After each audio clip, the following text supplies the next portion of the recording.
Est-ce que tu sais ce que ça veut dire être persécuté? Tu as peut-être déjà entendu parler des persécutions. Puis aujourd'hui, je vais te parler de certaines personnes qui ont vécu des grandes persécutions. Persécuter, ça veut dire que on te fait du mal pour une cause. Et la cause qu'on regarde aujourd'hui, c'est celle de Jésus. Il y a des gens qui ont été persécutés, qui ont vécu des tortures, des choses vraiment difficiles, qui ont été mis à l'écart de la société parce qu'ils croyaient en Jésus et ils voulaient en parler. On va regarder dans le livre des Actes ensemble. On continue notre histoire dans le début de l'Église, les premiers chrétiens, et on va continuer de découvrir ce que Pierre et d'autres apôtres ont vécu ensemble. Laisse-moi te raconter cette histoire-là aujourd'hui. J'ai 3 personnages principaux. J'ai bien sûr les apôtres, donc Pierre fait partie de ces gens-là. Les apôtres, eux, ce sont les premiers chrétiens, c'est eux qui ont côtoyé Jésus et ils connaissent le message de l'Évangile, ils connaissent les mots qu'il faut prononcer pour que les gens comprennent ce que Jésus est venu faire sur la croix pour eux. J'ai aussi les Juifs religieux. Ces gens-là, ce sont des gens qui étaient religieux avant que Jésus arrive et ils ont commencé à suivre toutes sortes de rites pour essayer de plaire à Dieu. Dans leur cœur, parfois il y avait du jugement, parfois ils n'aimaient pas la pensée de ceux qui croyaient en Jésus et même ils avaient peur de la prédication de l'évangile de Jésus. Donc, il n'y avait pas les bonnes attitudes dans leur cœur. Le 3e personnage, et c'est celui qui est le plus important, c'est Dieu. Oui, le livre des Actes des Apôtres, c'est pas vraiment Actes des Apôtres, c'est les actes de Dieu. C'est lui qui agit au travers des apôtres. Alors, tu vas voir dans mon histoire que tout au long, même si on ne voit pas Dieu avec nos yeux, c'est lui qui contrôle tout ce qui se passe et il va envoyer un ange et il va vraiment diriger la situation. Il ne perd pas le contrôle. Alors, on va regarder ça ensemble. La Bible nous dit que les apôtres faisaient toutes sortes de miracles. Et ça attirait même des foules. Les gens amenaient des malades et les déposaient sur le coin d'une rue dans l'espoir que quand les apôtres allaient passer, ils allaient pouvoir les guérir. Il y avait des gens qui avaient été malades toute leur vie qui pouvaient guérir à travers le ministère des apôtres. Alors imagine, les apôtres viennent dans ta ville, et puis toi, tu es malade depuis longtemps. Tu veux t'assurer que tu ne vas pas manquer leur visite. Ça faisait des attroupements. Il y avait beaucoup de gens dans les villes qui attendaient la visite des apôtres. Ça faisait plaisir aux malades, à ceux qui étaient pauvres, à ceux qui avaient besoin d'entendre la nouvelle de Jésus. Mais il y a des gens qui étaient moins contents d'entendre ça. Est-ce que tu penses que tu sais de qui je parle? Les Juifs religieux. Ces gens-là, ils n'avaient pas envie de se faire dire qu'ils devaient croire en quelqu'un d'autre. Ils croyaient déjà avoir la pleine vérité. Eux, ils pensaient qu'ils pouvaient avoir une pleine justice avec Dieu. Ils n'avaient pas besoin de croire en Jésus, d'après eux. Alors, quand il y avait des gros attroupements et que Pierre et les autres apôtres attiraient l'attention vers eux, eh bien, ça faisait pas plaisir à ces gens-là. Alors, ils ont dit, on va les emprisonner. Il y avait certains pouvoirs, ces gens religieux, et ils ont réussi à les emprisonner. Tu t'imagines? Tu te promènes dans la rue, tu parles de Jésus, tu guéris les malades, et puis là, on te dit que tu dois aller en prison. Pour avoir fait quoi? Pour avoir fait le bien? Les hommes vont en prison, et puis, pendant la nuit, un ange leur apparaît. Wow! Un autre ange qui vient leur apparaître, et il leur dit, il enlève leurs liens, donc les chaînes qu'ils avaient autour des bras, des pieds peut-être, et il leur dit, demain, vous allez aller au temple. Le temple, c'est comme un peu, c'est l'endroit pour adorer, mais pour les Juifs, pour les religieux.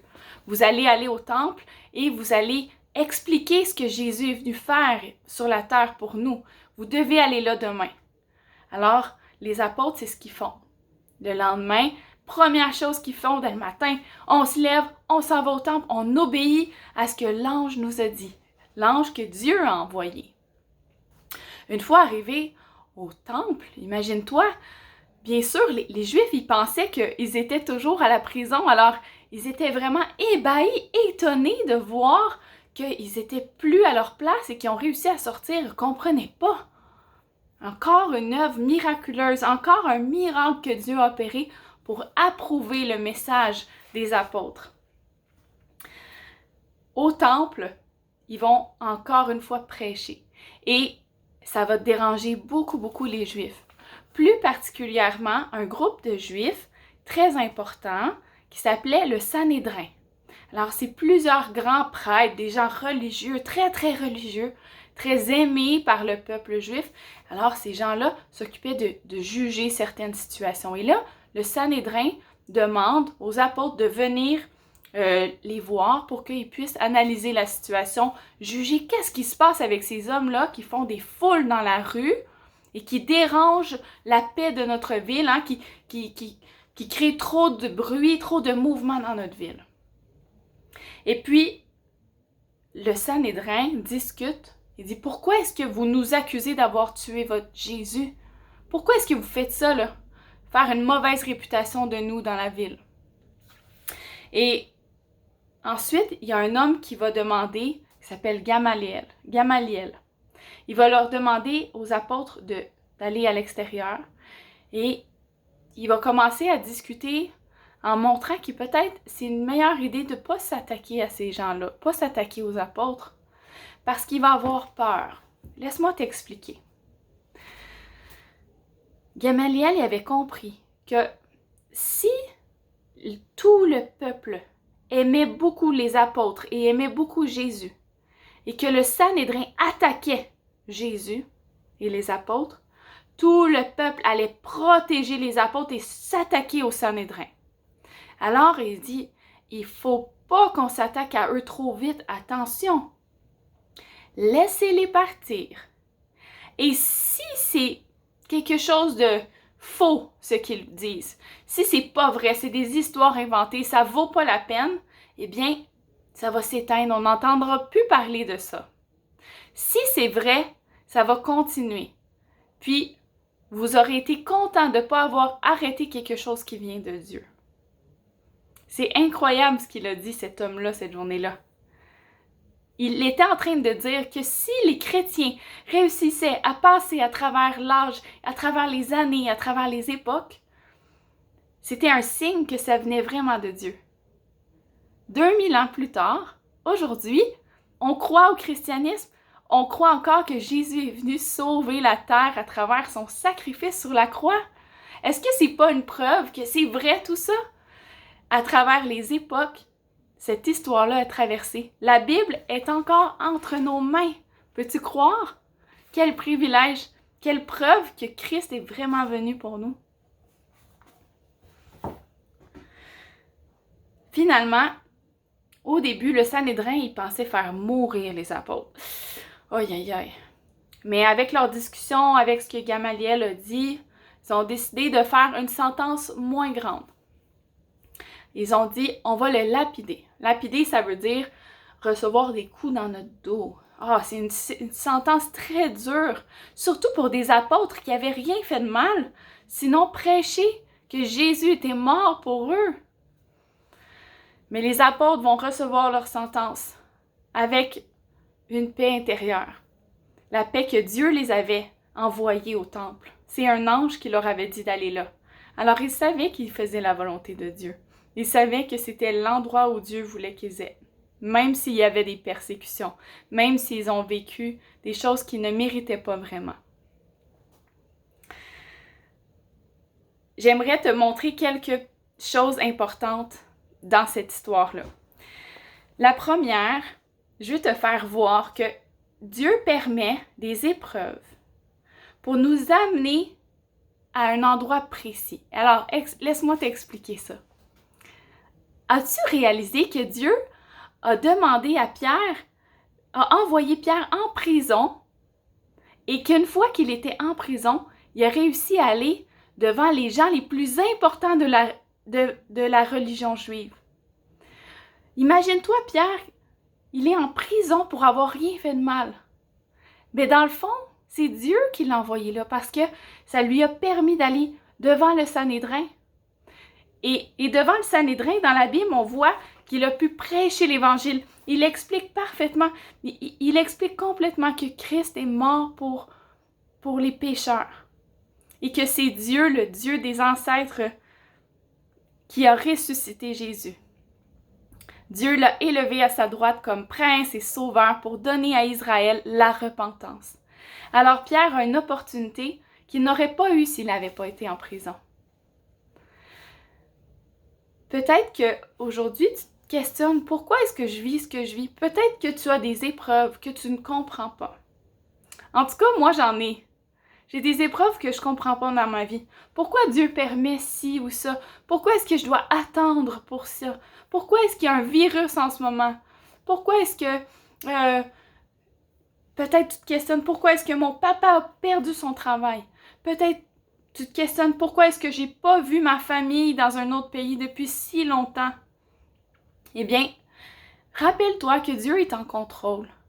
Et tu le sais pas, peut-être que Dieu veut te faire passer par ce moment difficile pour te faire passer à une opportunité spéciale de le servir. Alors sois patient, aie confiance en lui et continue de le servir là où tu es, même si c'est difficile parfois. Continue d'essayer d'obéir à tes parents, de continuer de lire la Bible, de prier, d'être gentil et de montrer de l'amour pour les gens qui sont autour de toi, chrétiens ou non chrétiens. Continue patiemment de le servir comme Pierre a été patient dans la prison. L'autre chose que je veux te montrer, c'est à la fin de notre histoire dans la Bible. Je vais te lire le verset parce que c'est vraiment spécial de le lire dans la Bible. À la toute fin, après qu'ils ont reçu des coups dans leur dos est plein de bobos. Il y a des bleus partout. Ils ont mal, ils ont très très mal.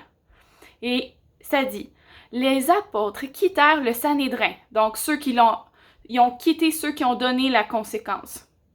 Ils l'ont quitté joyeux d'avoir été jugés dignes d'être maltraités pour le nom de Jésus. Joyeux d'avoir été jugés dignes d'être maltraités pour le nom de Jésus. Est-ce que tu te rends compte de ça? Il y a juste Dieu qui peut donner la joie comme ça. C'est pas une joie qui vient de notre propre cœur humain. Non, Dieu, quand on vit des épreuves puis que c'est pour son nom, quand on défend l'honneur de Jésus, quand dans la cour d'école, tu fais rire de toi parce que tu aimes Jésus, puis tu continues de te tenir ferme, même si ça fait mal, Dieu, il va te donner une joie spéciale. Tu vas avoir la joie d'avoir été digne de dire le nom de Jésus dans ta cour d'école. Peut-être que, comme moi, tu dis « Ah, moi, je serais pas capable de vivre des persécutions comme eux. Non, je serais pas capable d'être fort comme ça. » Moi, je me dis souvent ça, que ça serait pas dans mes forces. Mais j'ai la confiance que parce que j'ai Jésus dans mon cœur, il va m'aider à rester fidèle et à le servir, même quand c'est difficile. Alors, je ne m'appuie pas sur moi-même, mais je m'appuie sur Dieu qui vit en moi, sur le Saint-Esprit qui habite en moi. Et je le prie qu'il puisse m'aider à rester fidèle toute ma vie pour le servir. On va prier ensemble. Dieu, merci pour cette histoire qui est tellement miraculeuse, qui est tellement exceptionnelle.